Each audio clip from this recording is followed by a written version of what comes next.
Sur le papier, ce n'est pas la confrontation la plus intéressante de cette quatrième journée, et pourtant, dans ce match de bas classement, il y aura des points à aller chercher, et ce sera sûrement très serré, Xavier. Oui, c'est vrai, au vu du niveau affiché par Ostend depuis le début de la saison, qui n'est pas forcément un niveau très élevé, du côté de l'Antwerp qui a pris sa première victoire la semaine dernière, s'il veut viser un top 8, il peut pas perdre des points contre Ostend malheureusement, et donc c'est un petit peu un match piège quand même pour l'Antwerp.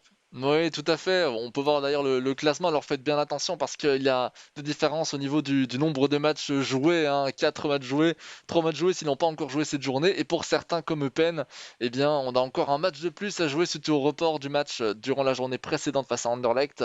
Il n'empêche que voilà, les statistiques sont relativement sans appel, hein. 16e place pour le KV Ostend avec un match de moins, on vous l'a dit, 0 points.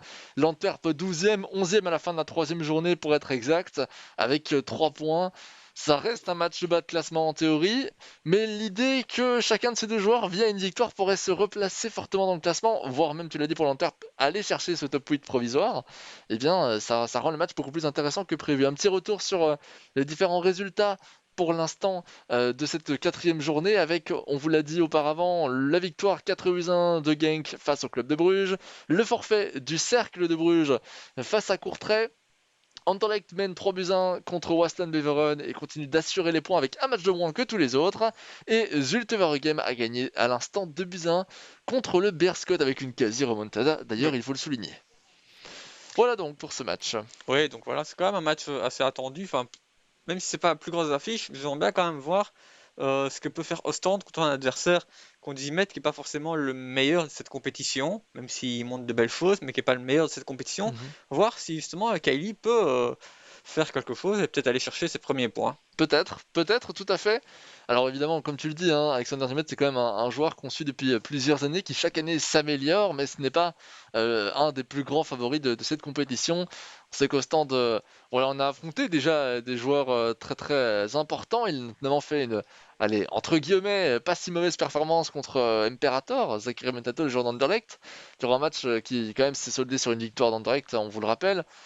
Donc voilà, il y a des possibilités, il y a des capacités du côté de Kylie, et dans un match peut-être un peu plus équilibré, ce sera l'occasion de les montrer. Oui.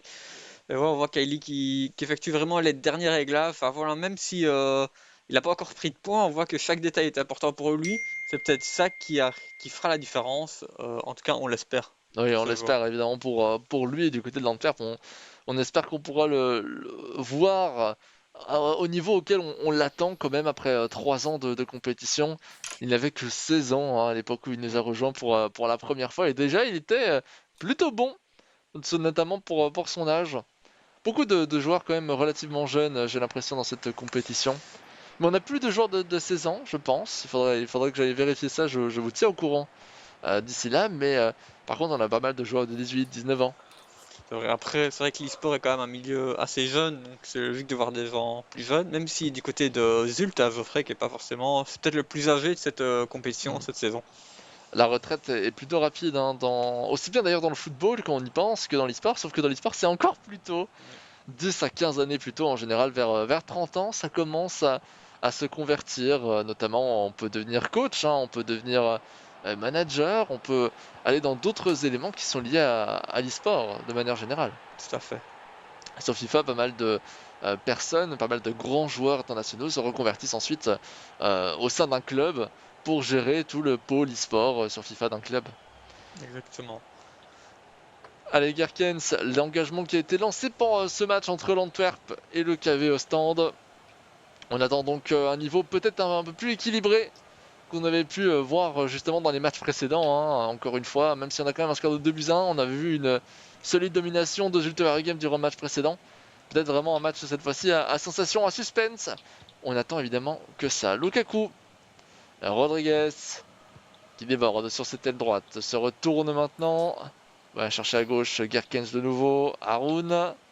Zedidier, pas mal. Et ce tir de Zedidier arrêté par Hubert, je la voyais dedans. Déjà ce premier tir, première occasion du match. Et déjà Lam Kelsey qui crée du danger. Ouais, au final, ça, Ostend arrive à garder le 0, même si on pensait que l'Antwerp allait ouvrir le score. Mais heureusement, voilà, il n'encaisse pas trop vite dans ce match. C'est compliqué, hein. D'ailleurs, pour faire une petite transition, hein, tant qu'on y est avec Lam Kelsey, hein, ce fameux débat qu'il a eu avec ce maillot d'Anderlecht, si je ne me trompe Oui. pas. C'était une grande histoire aussi qui s'est passée il y a très très peu de temps. Mais après, il a présenté ses excuses aux supporters et tout ça. Parce que c'était une Oui, attitude qu'il faut pas avoir et tout ça. Donc, effectivement. Van den Rich, oh quel arrêt de sec. Boya, Haroun maintenant. Love et la perte de balle immédiate avec bataille. Yulsager qui vient chercher Goey. C'est pas mal du tout. Bataille, Goey de nouveau. Et non, ce sera Haroun sur ce ballon. L'Antwerp qui peut se dégager. Qui va en avoir aussi besoin après cette première occasion. On vous l'a dit, plutôt franche. Il va falloir trouver d'autres solutions supplémentaires. Rodriguez lance une jolie profondeur vers Lemkeze. Ah, pas mal, ce centre tendu, le tir de Lukaku. C'est là aussi, je la voyais dedans. Qu'est-ce que c'est dommage. Et c'était pourtant bien réalisé cette fois-ci, ce centre tendu. c'est presque plus dur de mettre à côté qu'au fond des filets. Après, ça reste une balle à prendre en première intention. Avec un centre tendu, on suppose que même dans le foot réel, c'est parfois des balles un peu difficiles à mettre. C'est pas faux. Attention, Lemkeze vers Haroun, Lukaku. Les petits passements de jambes, le râteau. On va chercher Rafaelov, c'est pas mal du tout. Le tir de Rafaelov, est-ce qu'il y a penalty? Il n'y a pas penalty. Tout va bien. Rafaelov qui vient d'être élu soulier d'or quand même en Belgique. Et c'est quand même un fameux titre, En top, il y a une bonne équipe de manière générale dans cette Pro League. Évidemment, en mode 90 ce tir. Encore une fois de Rafaelov qui crée du danger, beaucoup de danger. Ça permet de relancer maintenant finalement au stand grâce au contre du gardien. Guay encore.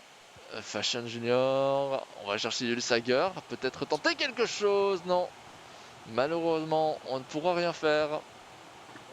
C'est vrai que la passe était bien tentée. Si ça passait, c'était quand même beau. Mais c'est vrai qu'il y a quand même peu de chances que l'action aboutisse. Tout à fait. Allez, Lukaku. Lukaku qui part vers l'avant. Avec Haroun. Haroun. Lamkelze. Rodriguez. On vient chercher Lamkelze de nouveau. Gerkens. Haroun. Il va faire tourner ce ballon du côté de l'Antwerp pour essayer de recréer une occasion dangereuse à l'image des occasions dangereuses précédentes. Pour l'instant, ça aurait très bien pu être 2-0, Xavier. Oui. Même si dans l'ensemble, le match est quand même plus ou moins équilibré, l'Antwerp se crée un peu plus d'occasions. Mais il n'est pas non plus hyper dominant dans ce match. Evan Noël pourra, dommage, on ne pourra pas aller chercher cette passe. Rafaelov, Lamkelze, quel tacle. Oh là là là là, les tacles glissés, vraiment, à chaque fois que j'en vois, je les trouve magnifiques parce que dans ce genre de position, c'est tellement dangereux, tellement agressif. C'est vraiment un geste qu'il faut bien maîtriser et être sûr de soi. Ouais, surtout que c'est punitif. On rate un tacle glissé, ça va laisser énormément d'espace, le temps de se relever. Allez, on conserve ce ballon. Ah non, malheureusement, sans succès. On est obligé de revenir en arrière. Haroun, c'est pas mal vers Rafaelov. Attention, presque ce pressing. Pressing défensif de la part du KV Ostende, qui a un bloc défensif relativement bas quand même, il faut le souligner. Peut-être qu'il a aussi changé de formation parce que je ne ressens plus ce 3-5-2 qui avait été donné au début. Non, je pense qu'il est passé directement en défensif avec un 4-2-3 ou un 4-4-2. Allez, on revient dans l'axe. Van den Rich, Yulsager. Et bataille, un jeu en triangle qui passe un peu chanceusement. On était bien placé défensivement et c'est Sec quand même qui, au second coup, disons, a réussi à récupérer ce ballon. Yulsager. Fashion Junior, pas mal, on prend de la vitesse. On prend de la vitesse, mais on ne parviendra pas à axer une passe. C'est dommage. Il y avait pas mal de choses à faire peut-être. Et Gerkens qui va encore tacler un match qui tourne autour des milieux de terrain, mais qui semble ne plus du tout justement arriver jusqu'au rectangle. Peut-être ici avec cette grosse prise de vitesse, même un peu trop grosse prise de vitesse, le tir et le but. Il a littéralement couru du milieu de terrain jusqu'à la fin, personne n'a su le rattraper et le gardien est resté dans ses cages. Ouais, ça revient d'une perte de balle un peu bête et idiote du côté de Stant. Enfin, quand il a le ballon, ça joue pas hyper mal, mais le souci c'est qu'il perd des ballons sur des passes simples et puis après sur une contre-attaque, ça peut se payer cash. Et ici, ben voilà, 1-0 pour l'Antwerp. Maintenant, ça va être assez compliqué pour Ostend, que je ne le vois pas forcément revenir maintenant que l'Antwerp a réussi à ouvrir le score. Et là, l'avantage aussi d'avoir 5 étoiles de mauvais pied pour ce genre de joueur en mode 85, c'est qu'on a malheureusement, on n'a pas à se préoccuper du côté offensif à tirer à droite ou tirer à gauche. Donc c'est compliqué quoi. C'est vrai. Mais bon, après, c'est vrai que 4 ou 5 étoiles, il n'y a pas une énorme différence, mais Oui, de 4 étoiles, oui, manière pardon. générale, c'est vrai que c'est quand même plus simple que quand on doit absolument connaître tous ses joueurs et les mauvais Oui, tout à pieds et fait. les bons pieds de chacun. Oui, tout à fait. Mea culpa, c'est bien 4 étoiles. J'ai confondu avec les gestes techniques également. Dans mon raisonnement, rien de grave. Ce match pour l'instant qui n'est pas plat, ça on peut le dire, mais qui semble à un seul sens lorsqu'il s'agit de parler d'occasion franche pour moi. Il n'y en a pas eu tout simplement du côté de Kevin Stand, pas un seul tir, zéro tir cadré, 5 tirs du côté de l'Antwerp. Donc on est sur une logique relativement méritée et dominée par l'Antwerp. Ouais, exactement. Enfin voilà. Ostend n'a pas été mauvais, mais il s'est pas créé de réelles occasions. Il n'a pas vraiment mis en difficulté l'Antwerp, surtout ça qu'on Bien peut sûr. signaler dans cette mi-temps. Donc voilà, au final, c'est quand même un score mérité, plus ou moins, pour l'Antwerp. Un score qui pour l'instant en tout cas reflète le classement, hein. Un score relativement serré, un match, même si on enlève la statistique de tir, plutôt serré également, mais une domination malgré tout du joueur de l'Antwerp avec un score de 1 but à 0 pour l'instant. Il va falloir réagir, j'ai l'impression de dire ça relativement souvent durant cette journée de compétition, il va falloir réagir, mais c'est la vérité, parce qu'en général, voilà, ce qu'on a l'impression de voir, c'est souvent des joueurs un peu jeunes et des joueurs qu'on attendait un peu moins au début de cette compétition malheureusement ne nous montrent pas assez je trouve et sont d'un niveau parfois un petit peu en dessous de ceux qu'on connaît déjà. Attention à cette passe finalement ratée. Après, c'est vrai À que... part Lionel, Oui. je vais quand même mettre un doute sur Mais je Lionel. pense que Lionel a quelques années en plus aussi, donc il a peut-être un peu plus d'expérience, on va dire, de manière générale sur FIFA. Après, c'est vrai qu'ici, par exemple, typiquement, en l'occurrence, Zimet et Kylie, c'est deux jeunes joueurs, mais Zimet, ça fait quand même, c'est déjà sa troisième participation. Il sait un peu comment ça se passe, il sait peut-être un peu mieux comment gérer les matchs. Ouais, parce que l'âge a plutôt une faculté mentale, l'âge en tant que tel, mais également le nombre d'années d'expérience FIFA qui là se reflète clairement sur notre jeu, sur notre decision making, sur notre prise de décision autrement dit. Donc c'est très important, évidemment, d'avoir pas mal d'expérience. C'est pour ça qu'un joueur comme Zeror, qui est très jeune, on peut quand même le dire, de l'âge à peu près de ces deux joueurs, eh bien, il finit par être très très bon grâce à son expérience sur FIFA et les conseils notamment de son frère. Attention, Lukaku, il le tire! Magnifique tir de la part de Lukaku, le petit râteau! Justement, avant de tirer, on s'ouvre les cages relativement facilement. Encore une fois, une profondeur hein, qui part de loin. C'est pour ça que j'ai été pris un peu de cours en voyant Lukaku courir tout seul. Peut-être une erreur défensive également, Xavier? Oui, après, chaque goal vient normalement d'une erreur défensive, mais de manière générale, oui, il y a beaucoup d'espace, un peu comme le premier goal en soi. Une perte de balle, et puis ben, derrière, en profondeur, c'est dur de se replacer, et ça se paye cash. Oui, tout à fait. Il va falloir du coup peut-être tenter une formation plus offensive hein, maintenant. Ce sera l'occasion, encore une fois de plus, disons plutôt. Placer en ultra offensif, revenir sur ce 3-5-2 hein, dont on parlait auparavant. Même si ça ne lui avait pas spécialement porté chance au niveau des grosses occasions de début de match, s'il l'a utilisé à cette époque. Sinon, bah, il est temps de l'essayer. Ce sera peut-être le moment. Angla, Lukaku. Cet engagement ne sera malheureusement pas concrétisé hein, pour Ostende qui une nouvelle fois perd le ballon. La statistique de possession est aussi assez intéressante, hein, 61% contre 39%. On peut dire que c'est dans la physionomie du jeu. Hein. Oui, c'est logique, on voit vraiment que l'Hunter prend le jeu à son compte. Et Ostend, il fait, je vais pas dire que défendre, mais il défend quand même fort bas, il n'y a Ouais. pas de gros pressing. Même en possession, c'est pas forcément top top. Ah, Mpoma qui tente d'aller chercher le grand pont et le deuxième tacle glissé très dangereux d'Ostende.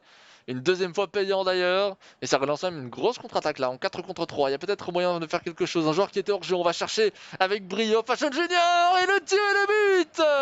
Tir croisé, le réalisme du joueur d'Ostende avec un seul tir, un tir cadré, un but. Ouais, maintenant, Zimet va devoir faire attention, hein, parce que dehors, ça score, ça peut vite devenir problématique. Et très problématique. Tu fais bien de le dire, hein, Xavier, parce que on en a vu des situations comme celle-ci. On domine la première mi-temps et puis en seconde mi-temps, d'un coup, le joueur en face se réveille et nous propose un jeu un peu différent. Ici, on a déjà réussi à, comment dire, tromper son adversaire et créer cette occasion auparavant.